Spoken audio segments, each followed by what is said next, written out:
Kepolisian Republik Indonesia lagi-lagi mendapat sorotan. Kali ini terkait mantan penyidik Komisi Pemberantasan Korupsi bernama Raden Brotoseno yang diterima kembali ke dalam institusi Bayangkara tersebut, padahal orang ini sudah divonis bersalah dalam kasus korupsi oleh pengadilan.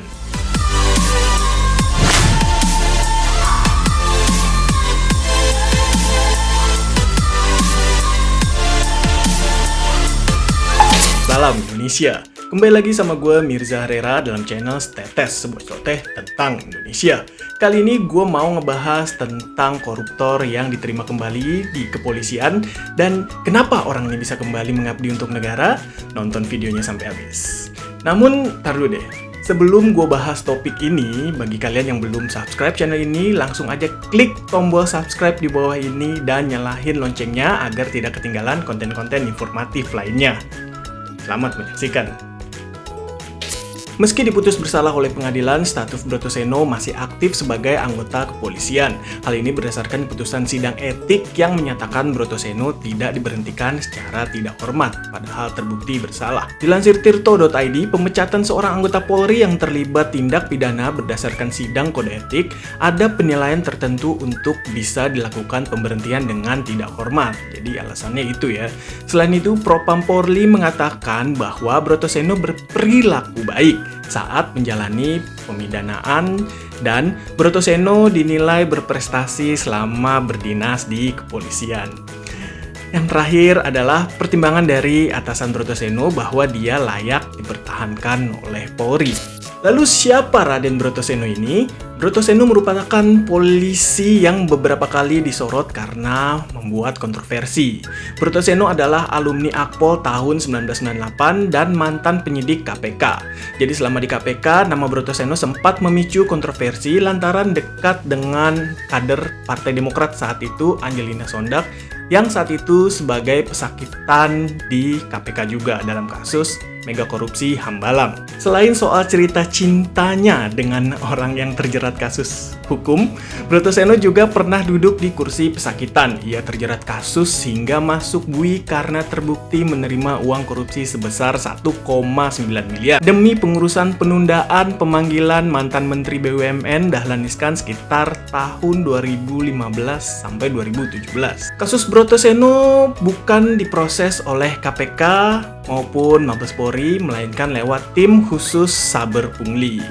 Terkait perkara yang menjerat Brotoseno ini yang mengacu pada hasil putusan Pengadilan Tinggi Jakarta dengan terdakwa Haris Arthur Haidar, kala itu dia itu sebagai legal corporate PT Jawa Pos, kalau nggak salah ya, sebagai pihak disebut pemberi dalam perkara Brotoseno, namun ya waktu itu diputus bebas oleh MA dan dokumen putusan lain Lexi Malowa Budiman, dan selain itu nama Brotoseno juga masuk dalam putusan Dedi Setiawan Yunus saat transaksi korupsi antara Lexi dan Haris. Dan gue juga mau sedikit cerita tentang awal dari kasus tersebut.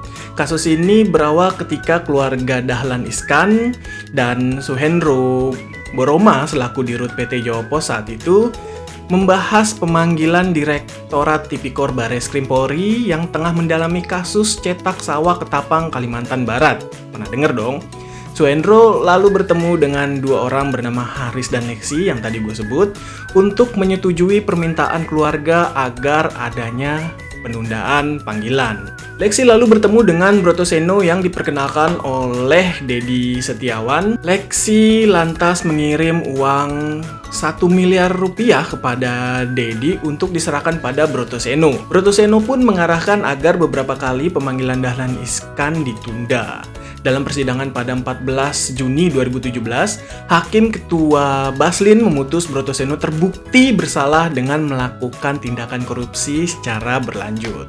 Ia divonis 5 tahun dengan denda 300 juta rupiah subsidiar 3 bulan dan ia pun kemudian menerima putusan tersebut. Kontroversi Brotoseno pun berlanjut saat ia menerima remisi. Ia mendapat remisi hingga 13 bulan dan 25 hari. Padahal, ketentuan remisi pada waktu itu yang mengacu pada Peraturan Pemerintah Nomor 99 Tahun 2012 tentang syarat dan tata cara pelaksanaan hak warga binaan permasyarakatan memberi syarat khusus untuk mendapatkan revisi maupun pembebasan bersyarat. Jadi, dari informasi yang gue baca, saat itu pihak Ditjen Permasyarakatan Kementerian Hukum dan HAM memastikan bahwa Brotoseno memenuhi syarat administratif dan substantif sesuai pasal 34A ayat 1 dan 43A ayat 1 PP 99 tahun 2012.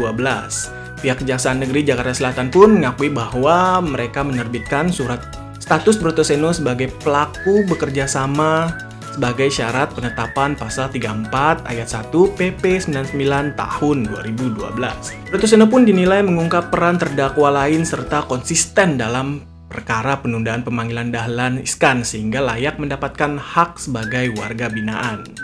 Kembalinya Brotoseno di kepolisian tentunya mendapat kritikan keras dari berbagai pihak, salah satunya dari Indonesian Corruption Watch yang mengkritik soal keaktifan Brotoseno di kepolisian.